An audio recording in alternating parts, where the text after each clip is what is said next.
Hey everyone, thanks for stopping by. Today's story is an emotional one. It is by the writer Coney-IslandQueen. It is about abuse. It is about family. It is about inner demons. So please sit back and enjoy. Thanks.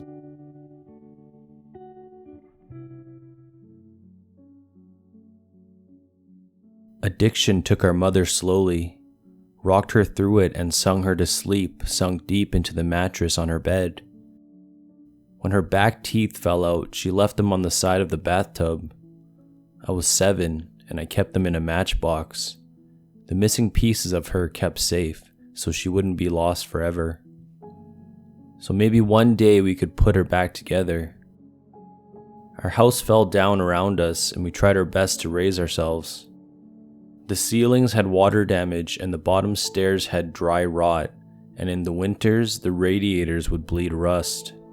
But it was still our house, and Annie made it a home. My sister Annie mothered me, with lopsided band-aids on bruised knees and lukewarm microwave meals. She told me ghost stories and didn't mind when I crawled into her bed later on, too scared to sleep alone. She taught me to dance, barefoot on the living room carpet, music channel on full volume on the TV shaking our hips before we were fully grown. She always let me shower first so the water was hot, never complaining when she had to make do with the cold. She brushed my hair every day before school, even when I screamed and hit her when she caught the tangles. Annie was dark-haired like her father, whoever he had been, but I was blonde. Annie was desperate to be blonde too, like Marilyn Monroe, like Mom. I think she thought it would make them closer, remind Mom less of her dad. I'd give anything for her to have her hands in my hair one more time, even if it hurt. She moved to New York when I turned 18 and never came back. I still dream about her sometimes. Keeping up with our mother was impossible, and we learned from a young age we would always be left behind. Didn't make it any easier. When she was drinking light, she shone, would wake us up at 3 a.m. with pancakes dripping in cherry syrup. Sometimes when the weather was right and she'd had enough being drunk alone, she would call our school up and tell them we both had come down with summer sickness and we'd drive to the beach instead. I remember being 9 years old in the back seat of the car coming home after one of our ocean days, sucking the salt from my fingers. Annie had just dyed her hair blonde, her best friend Jane helping her bend over our kitchen sink. From behind I couldn't tell who was mother and who was daughter, radio up and windows down blowing the sky inside.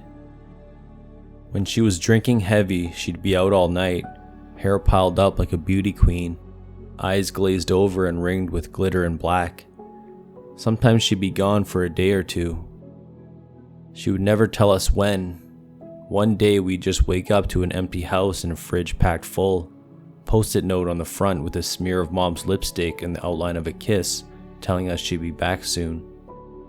Sometimes she'd bring guys home, filling the table with beer cans and ashtrays, smoke up the ceiling, Mom lost in the haze.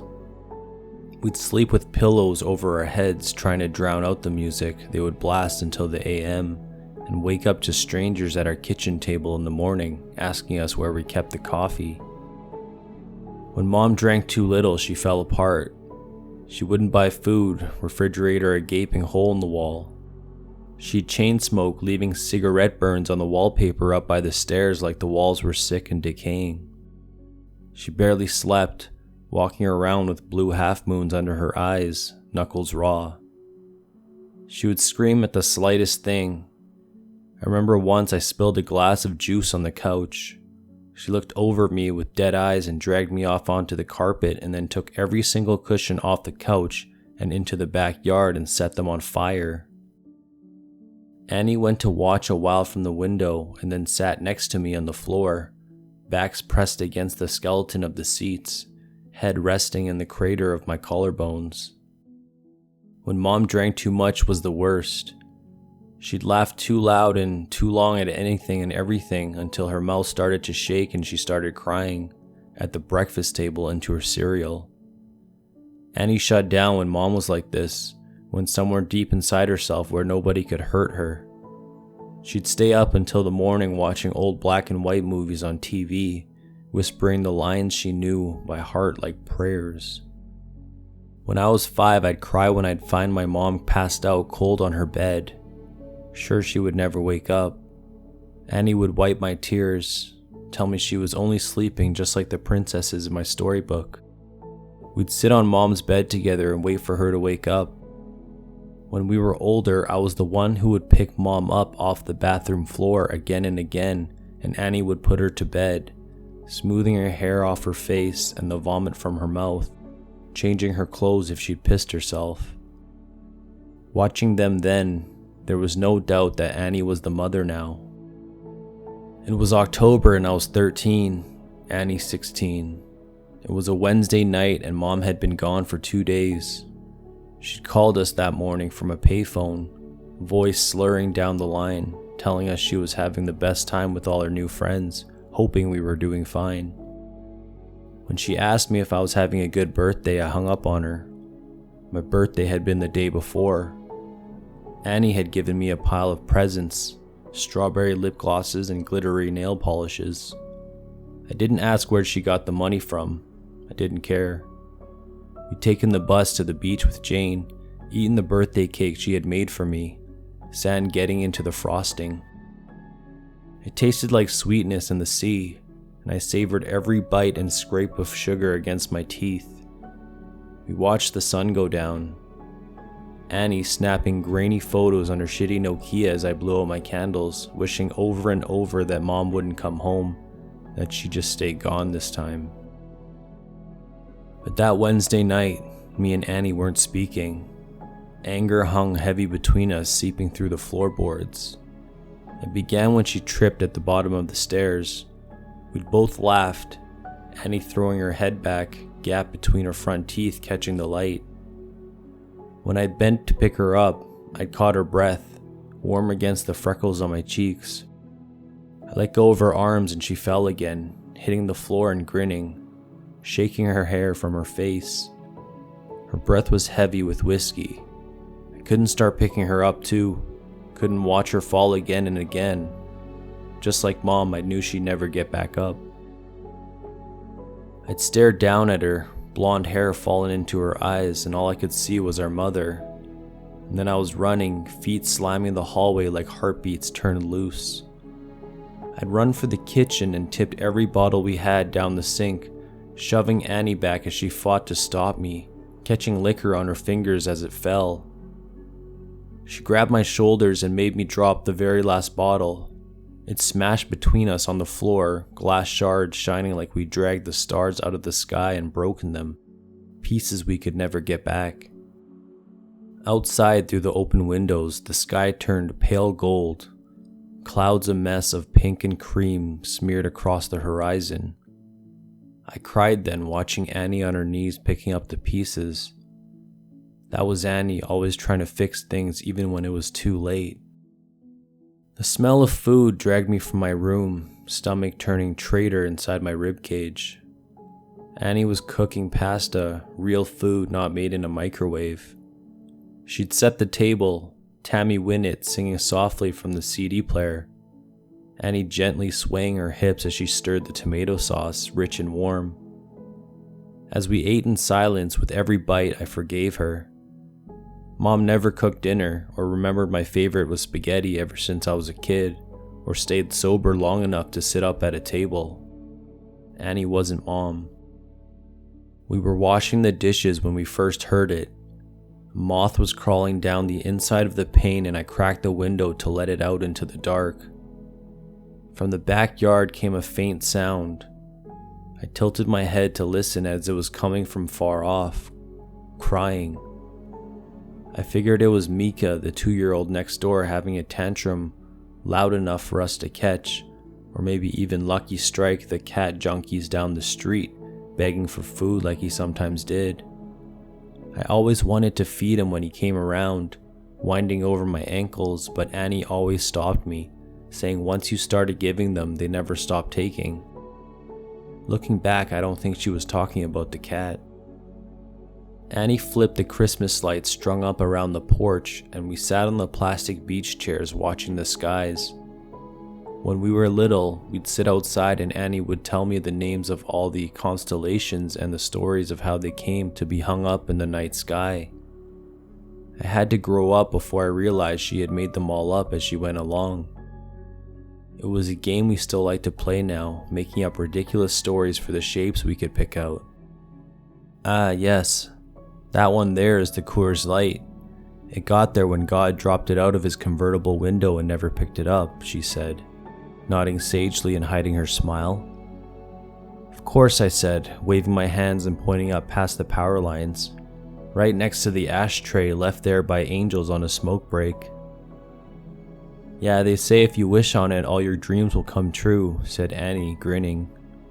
She stopped laughing, voice quieter, face tilted up to all those dead stars. Let's wish, Emmy, let's wish. And so we did. The sound of crying interrupted us. It was closer this time and definitely human. We turned to each other confused. Annie shrugged and I squinted out into the black. It sounded like a baby, lost and tired and alone. It must be Mika, I said, slowly getting to my feet. Maybe he walked around the back? Shit, do you want me to call Connie and tell her we'll bring him over? Annie didn't reply and I sighed, rolling my eyes. Guess I'll do everything then. I stepped off the porch, grass soft against my heels. The air smelled like it might rain. Fresh and clean and growing, a promise unfulfilled. Annie's voice was strained. I turned to her smiling.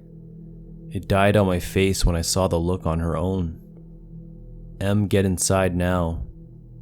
She was staring out into the dark, past me, opening the door with one hand behind her, fingers fumbling on the catch. I froze, barefoot in the dirt. I'd found what she was looking at. In the bushes by the back fence was a person, crouched with their knees tucked up neat under their chin, arms wrapped around legs. Their mouth hung wide, softly opening and closing as he cried. Like a child lost in the dark. Not like a child, but someone pretending. Mimicking the sound opened and closed out in the blackness. Suddenly they straightened, snapping upright face still hidden by the black. They were tall and thin, too thin to be a normal person. Panic made me move. Animal instincts left over from the days we lived up in the trees carrying me forward. I was faster than Annie, dragging her inside and slamming the door behind us, hearing it bounce on its hinges as it locked. We watched as the person slowly walked towards the house, steps deliberate and long. Annie reached for my hand, holding me tight and turned me to face her, holding my shoulders. Don't turn around, Emmy. Don't turn around. Instinctively, I started to look over my shoulder out into the darkness. Annie grabbed my face hard and shook her head. I knew then she was serious. Her voice cracked and she cleared her throat, gripping my hand tight enough to hurt, nails digging in, grounding herself. I looked down at her fingers interlocked, both of us grown from the same bones. I'm gonna call the cops and everything is going to be... Her voice faltered, stuttering. Tears spilled over her lashes, dripping like a promise of rain. Annie never cried. Your phone's on the porch, she whispered, and bile crawled its way up my throat. Her phone was upstairs, charging. A soft tap, tap, tapping filled the silence. Annie turned to the window, eye whites showing. Her eyes were so wide. It was the sound of someone's forehead against the glass, slowly, over and over. They started to speed up, faster and harder, skin meeting glass until they were slamming onto the window hard enough to shake the panes. The tapping stopped and I was about to ask Annie if I could look now when she screamed, followed by the sound of cracking glass and the loudest slam yet. Whoever was in our yard had just smashed their face hard enough into the window to break it. We ran upstairs, 2 at a time, skipping the ones caved in with dry rot on instinct. I turned behind me once Annie yanked my face back before I could see. The sound of broken glass echoed behind us as we made it to the bathroom, locking the door. A thin, wailing cry like a baby calling for its mother filled the hallway, trapped between the walls and locked doors. Annie threw her back against the door, feet jammed up against the bathtub, clutching the knife she had grabbed from the kitchen. I did the same, shoulder to shoulder. Slow footsteps started on the stairs, deliberate and casual. The crying had become mocking, almost laughter. Shrill bursts of sound and then giggles, high-pitched and abruptly stopping before starting again. The first door on the upstairs floor was my bedroom, and we heard the distinct sound of it slamming open. They were looking for us. "What the fuck is going on?" I asked Annie, not even bothering to brush away the tears that I couldn't stop falling. I watched my sister pick herself up off the floor and brace her hands on the door as we heard the sound of a second door slamming open. Mom's room. The next room on the hallway was the bathroom. Annie pulled me to my feet and handed me the knife. I shook my head and pushed it back to her, terrified of what would happen if I had to use it. Annie shoved me and pressed the knife into my hands, thumb pressing hard enough on the blade to bleed. I watched my sister's blood drip down her wrist, a winding red road, still pushing into my hands despite the pain. I took the knife. Something slammed against the wall that Mom's room shared with the bathroom. A high-pitched wail followed. I held my breath, could feel my heartbeat in the base of my throat, a wild and frantic thing. "I'm gonna get the phone from my room." I shook my head violently, about to argue. Annie clamped a hand over my mouth. I could taste the blood on her hand, salty and sweet, like birthday cake by the ocean. "Yes, I'm gonna get my phone, and I'm gonna call the cops, and we're gonna be okay." I shook my head again. "It's the only way. When I go, I need you to lock the door and you don't open it for anything or anyone. Not for me, not for anyone. Promise me." I shook my head and Annie pressed her hand into my mouth, crushing my teeth against my lips so it made my eyes water. "Yes, promise me, Em." Something smashed in the room next door. Annie brushed the hair off my face, gently tucking it behind my ear. "Promise," she mouthed, and unlocked the door as slowly as possible, bolts scraping gently. I watched the curve of her shoulder disappear into the black hall outside, like the moon in eclipse, and then she was gone. I couldn't move or breathe for a second, and then I slammed the bolt shut just as something bounced off the outside of the door. A high-pitched scream followed, handle rattling up and down hard enough to pop one of the screws. I watched it roll towards me on the tiles, and then silence. I sat with my back to the door, holding the knife and wishing I was holding Annie's hand instead. Still silence. Nothing but me and my lungs slowly filling the room with my breath. "Em?" came a voice through the door. I started, hands gripping the knife. "Honey, what's going on?" "Mom?" my voice cracked. "Mama, is that you?" I wrapped my arms around myself, shaking, trying to keep myself still. "Sweetie, it's okay, just open the door. It's okay, just let me in." The handle rattled again, gentler. "Just let me in, it's all okay." She banged on the door and I took my handle off the bolt. "Honey, I'm sorry. I'm sorry I missed your birthday.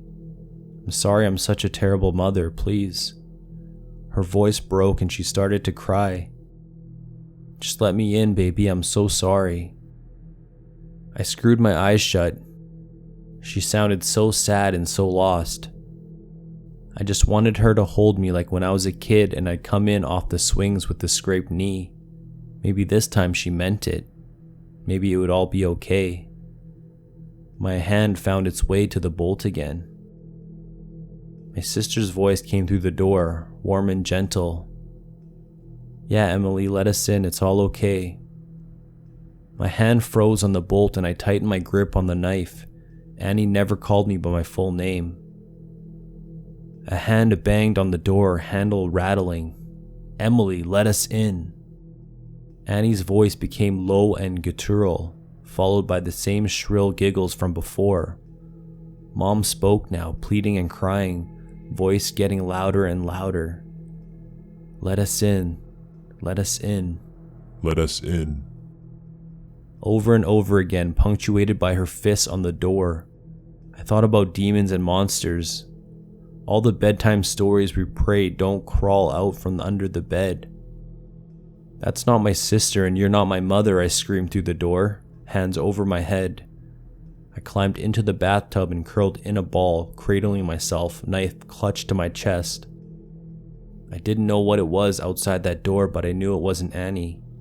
It wasn't the voice that yelled at when I changed the TV channel, the one that sang me happy birthday, the one that told me I was smart even when I got bad grades, the one that read me stories about princesses that never wake up. It wasn't human. Bangs and yells came from downstairs, followed by footsteps of people running. A low guttural howl ripped through the house, filling the room until it felt like I was drowning in the sound, and then the door was kicked in. I screamed, covering my eyes, waiting to die. Arms found me and lifted me from the tub, carrying me from the room. I looked at the outside of the door as I was carried downstairs. It was covered in long scraping claw marks dragging down to the floor. Pillows ripped apart covered the hallway in soft down, like it had snowed inside. I watched them drift slowly as men in uniforms checked each one of the rooms that looked like they had been torn apart by something feral. Outside in our driveway were police cars and an ambulance. In the middle of it all was Annie, bathed in blue and red light as it washed over her, lit up in the dark like a neon angel, face aglow. I threw myself from the cop's shoulder and ran to her, holding us both together, broken pieces and all. Standing under all those constellations we made up. Gentle screaming came from the ambulance, which rocked occasionally. Annie gently turned my head away, smiling so sadly it made my chest ache as I understood. Turns out there was no demon, no wild animal or bad men trying to break in.